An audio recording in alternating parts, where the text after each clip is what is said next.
আজকের গল্পে এমন একটা জায়গার সন্ধান দেব যেখানে থাকবে পরিপাটি করে গোছানো সুন্দর একটি হোমস্টে। সকাল হলেই শুনতে পাবে শহরের কোলাহল থেকে দুদিনের ছুটি কাটাবে বলে ভাবছো যদি, তাহলে আজকের ভিডিওটা সম্পূর্ণ তোমাদের জন্য। নির্জন পাহাড়ের সাথে পেয়ে যাবে 4 বেলা পাহাড়ি স্বাদের রান্না। আজকের গল্প তাকদা তিনচুলের কাছে ছোট্ট একটি গ্রাম, যার নাম ছোটা মাঙ্গুয়া।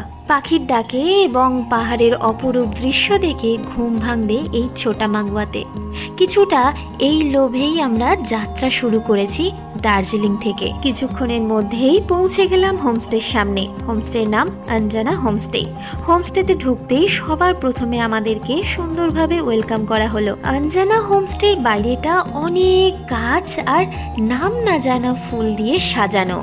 এছাড়াও এই হোমস্টের নিজস্ব একটা বৈঠকখানা আছে, একদম সাজানো গোছানো।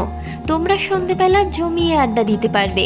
এবারে চলো এই হোমস্টের রুমগুলো দেখাই। হোমস্টের প্রথম রুমটা বেশ বড় আর পরিষ্কার পরিচ্ছন্ন, সাজানো গোছানো।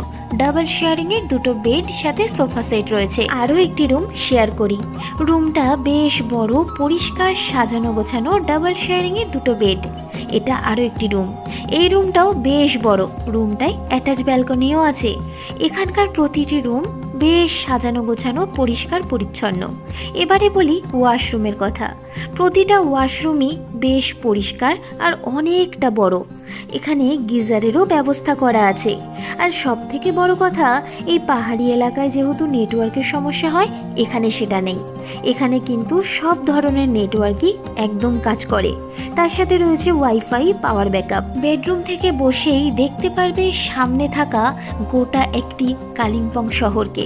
তার সাথে দেখতে পারবে তিস্তা নদী। অঞ্জনা হোমস্টে নিয়ে এসেছে সুন্দর একটি প্যাকেজ, যেখানে থাকছে থাকা এবং 4 বেলা জমজমাটি খাওয়া দাওয়া নিয়ে মাথা পিছু মাত্র 1250 টাকা। হোমস্টে থেকে তোমরা সহজেই ঘুরে দেখতে পারো তাকদা, তিনচুলে এবং নামকরা টি স্টেট। প্যাকেজের ব্রেকফাস্টে থাকছে পুরি, সবজি, অপশানে ব্রেডও পেয়ে যাবে। ছোটা মাঙ্গুয়া দার্জিলিং এবং তাকদা তিনচুলের একদম অফবিট একটি ছোট্ট গ্রাম।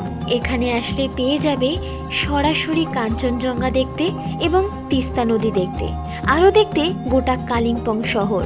আর এছাড়াও থাকছে এখানকার অথেন্টিক খাবার। এখানে এসে খুব কাছ থেকে দেখতে পারবে পাহাড়ি জীবনকে।